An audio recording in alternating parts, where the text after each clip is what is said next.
Bonjour à tous, content de vous retrouver aujourd'hui pour la dernière certainement vidéo sur les lentilles. On va parler de plusieurs choses aujourd'hui. Je vais faire du coup deux vidéos en fait. Une bonus qui n'est pas vraiment au programme et une justement qui par contre elle est au programme sur le grandissement. Je vais vous démontrer la relation du grandissement, vous allez voir c'est pas compliqué du tout. On va partir sur du théorème de Thalès et ça s'arrête là. Et en fait une fois que vous aurez ça, il faudra être capable d'utiliser cette formule-là pour bien sûr en déterminer des longueurs. Donc, vous allez voir que par contre il va falloir qu'on commence par parler de quelque chose de super important, c'est que en optique, les longueurs peuvent être éventuellement négatives. Alors, attention, réalité physique aucune, c'est simplement pour préciser le sens de la lumière. Et ça a de l'importance, vous allez voir pourquoi. Je vous rappelle donc, la classique, maintenant j'espère que ça commence à devenir assez évident pour vous. Je vais avoir donc mon montage avec ma lentille au centre de ce montage. Je vais avoir ici un objet AB, hop, voilà. Et cette fois-ci, je vais faire que le rayon qui passe par le centre optique et qui n'est pas dévié. Donc, celui-ci. Voilà, et disons que je vais m'arrêter là. Oups, un petit peu mal fait, mais c'est pas très grave. Imprime, aucune importance de toute façon, c'est pas du tout ce qui m'intéresse d'avoir les positions des foyers cette fois-ci. Donc là, je fais quelque chose un petit peu n'importe comment, mais aucune importance. Alors, qu'est-ce qui peut nous intéresser dans un schéma pareil? Vous voyez que A'B' n'a pas forcément de raison d'être aussi grand que AB. Il va y avoir parfois A'B' va être plus petite, ou à l'inverse, A'B' va être une image qui est plus grande. Eh bien, pour mesurer et pour savoir qui est plus grande, qui est plus petite, il suffit de mesurer, ça, il n'y a pas de souci. Mais pour avoir d'un seul coup d'œil l'information dessus, on va définir une grandeur qui s'appelle gamma, le grandissement. Et bien, le grandissement, tout simplement, ça va être le rapport entre la taille de l'image, A'B', et la taille de l'objet, AB. C'est-à-dire que si l'image ici fait 6 cm, que l'objet ici fait 3 cm, 6 divisé par 3, ça fait 2. Je vais donc avoir une image qui est 2 fois plus grande que l'objet. Si à l'inverse, ici ça fait 2, que ici ça fait 6, alors du coup, 2 divisé par 6, ça fait 1 tiers, ça fait 0,33.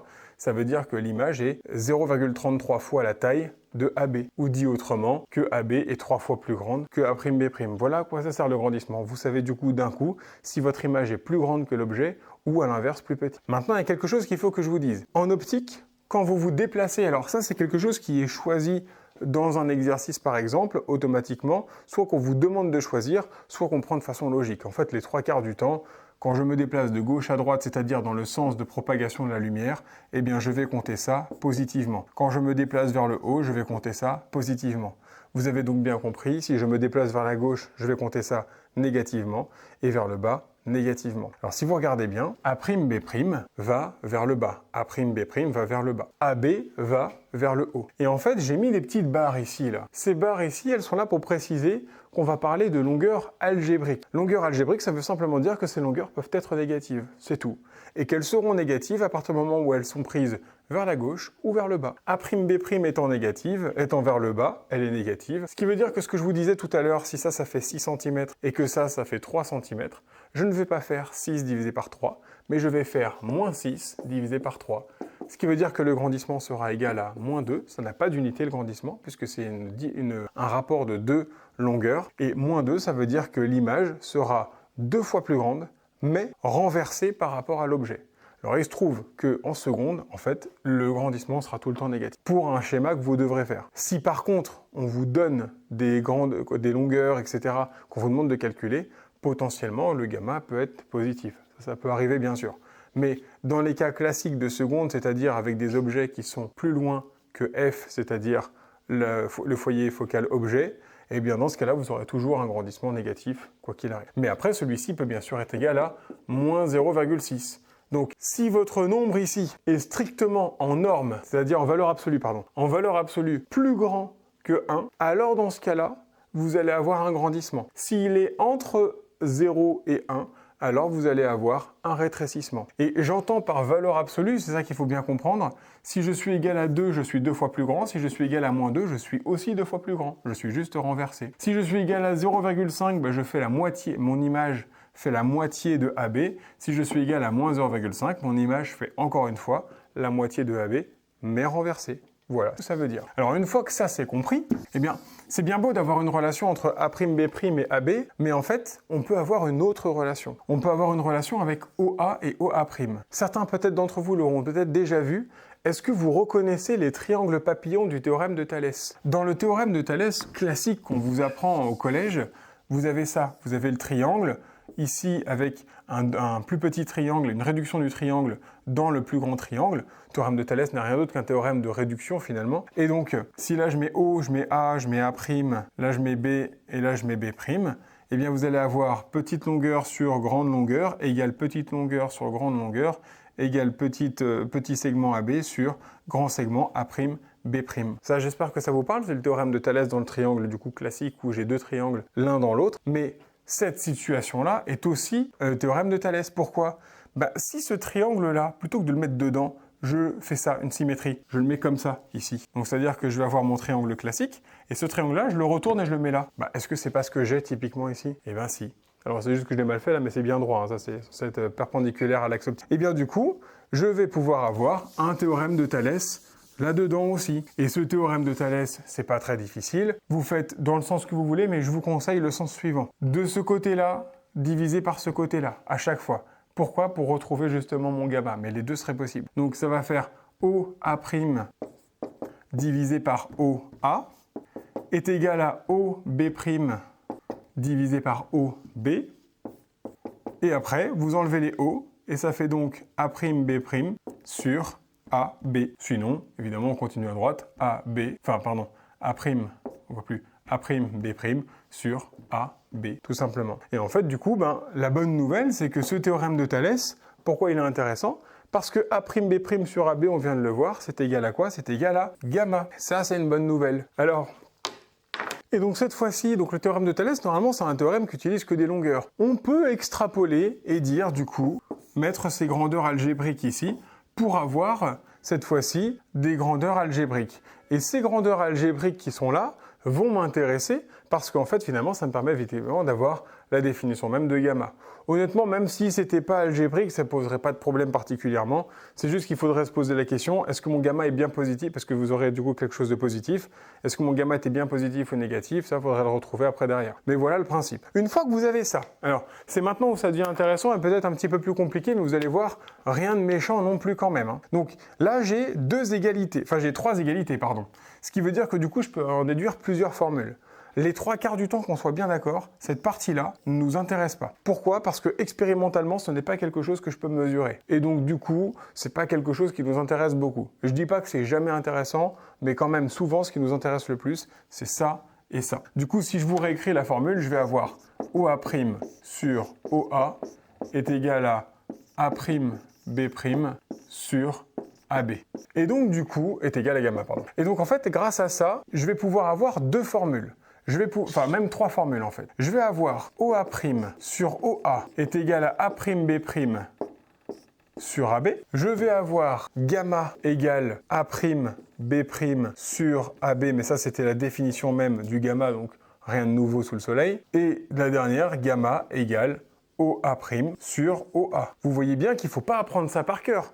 Puisque en fait, il suffit d'appliquer Thalès, vous trouvez vos égalités, vous retrouvez vos formules. J'ai presque envie de dire, non, je ne vais pas le dire justement. Donc il y en a une seule qu'il faut apprendre par cœur, c'est le gamma égale A'B' sur AB, sinon vous ne pouvez pas le savoir bien sûr. Vous reconnaissez en voyant ça que c'est gamma, et du coup ça y est, vous avez vos égalités. Et c'est gagné du coup comme ça. Et donc là maintenant, vous pouvez faire plein de choses, et le tout sera qu'on vous donne 3 des 4 données, tout simplement. C'est-à-dire, imaginez que je vous donne OA', imaginez que je vous donne A'B', imaginez que je vous donne AB, vous êtes capable de déterminer OA. La question est, en êtes-vous capable ? Je vous dis que vous devez en être capable, mais êtes-vous capable, vous, de le faire ? Alors, regardons.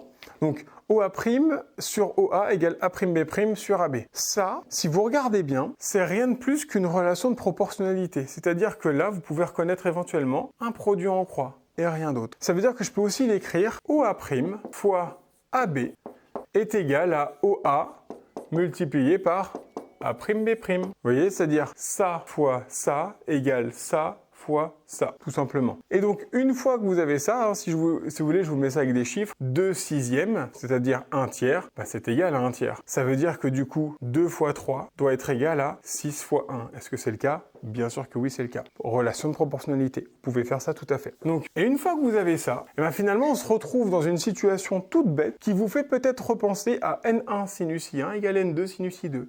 Et donc c'est terminé, ça veut dire que si j'ai donc ça je connais, ça je connais, je cherche ça, il faut donc que je me débarrasse de A'B' qui m'embête, que je le passe de l'autre côté, Comment je le passe de l'autre côté? Ici, il est multiplié. Comment on fait pour enlever une multiplication? On fait une division.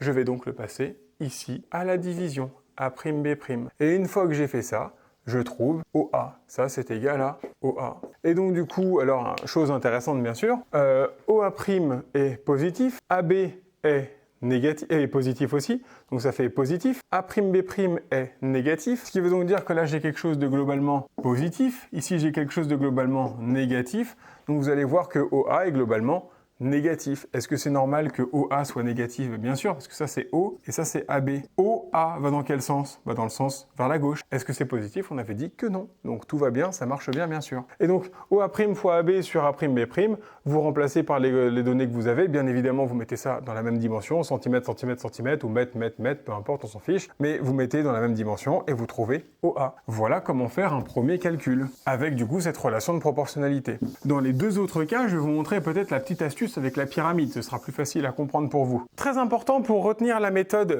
si je vous donne gamma et A'B' et que vous cherchez AB, c'est de l'écrire de cette façon-là, c'est-à-dire le gamma à gauche. Un petit peu à la façon d'un V égale D sur T. Et je vais vous expliquer pourquoi maintenant. Donc, si j'ai ici gamma, je vais faire ma petite pyramide. Rappelez-vous, ça c'est une barre de fraction, ça c'est une barre de multiplication. Ça, on reconnaît, d'accord? Encore une fois, ça n'a pas de réalité mathématique particulière, mais ça nous aide bien à comprendre. Le gamma est à gauche. Vous allez du coup comprendre pourquoi c'est si important que ça de la mettre dans ce sens-là. Le gamma est à gauche, le A'B' est en haut de la fraction, je le mets en haut de la fraction. Le AB est en bas de la fraction à droite, je le mets en bas à droite. Qu'est-ce que je cherche? Je cherche AB, je le cache. Qu'est-ce qui reste? A'B' sur gamma. Donc AB, si vous le cherchez, ce sera A'B' sur gamma. Mais si je vous avais demandé A'B', pas de problème. A'B', c'est donc gamma fois AB. Et voilà, vous le retrouvez aussi comme ça. Bien évidemment, ce que je suis en train de vous dire là fonctionne avec cette autre formule aussi. Et donc cette fois-ci, il suffit de remplacer A'B' et gamma parce que ça vaut. Et vous avez AB. Ici, si la question était d'avoir OA, vous auriez OA égale, du coup, OA' sur gamma. Et terminé. Donc, vous avez vu, il y a quand même beaucoup de formules. N'apprenez pas ces formules. Utilisez le théorème de Thalès, trouvez vos égalités, déduisez-en vos trois formules, regardez ce qu'on vous demande, utilisez la pyramide quand c'est possible, utilisez le produit en croix sinon. Soit dit en passant, le produit en croix fonctionne aussi ici si vous préférez garder la même méthode constamment. Je vous montre en même temps. Donc ça, c'était la méthode un petit peu à pas cher. Et la méthode un petit peu plus rigoureuse quand même, c'est gamma ou gamma sur 1, c'est pareil. Donc si gamma sur 1, c'est égal à A'B' sur AB, alors gamma fois AB, c'est donc égal à 1 fois A'B', ça fois ça. Et pareil, qu'est-ce que je cherche? Je cherche AB. Ah oui, mais gamma m'embête. Oui, mais gamma, il est multiplié. Il faut que je le passe de l'autre côté, je le divise. Et bien sûr, on retrouve la même formule. Voilà, j'espère que ça c'est clair pour vous. Et évidemment, il faudrait rajouter des valeurs numériques. Mais de toute façon, quand vous êtes capable de faire du littéral, vous êtes capable de faire du numérique, bien sûr. N'oubliez pas deux choses. Le gamma n'a pas d'unité. Tout le reste est forcément en unité avec une dimension de longueur. Donc du coup, soit des mètres, soit des centimètres généralement. Donc évidemment, n'oubliez pas ça quand vous calculez, c'est-à-dire qu'à la fin, quand vous écrivez AB égale 3 cm ou mètres ou peu importe, je sais pas ce qu'on vous donnera. Voilà pour cette vidéo, c'est la partie la plus difficile du chapitre. C'est normal d'avoir un petit peu plus de mal avec ça. Il suffit donc du coup de bien retravailler ça, faites des exercices avec des vraies valeurs cette fois-ci. Et puis voilà, terminé. N'oubliez pas l'histoire du positif-négatif. Et puis si ça c'est compris, vous avez compris l'essentiel du chapitre, enfin le plus dur du chapitre. Donc c'est qu'a priori, le reste ça roule bien. Je vous remercie pour votre attention.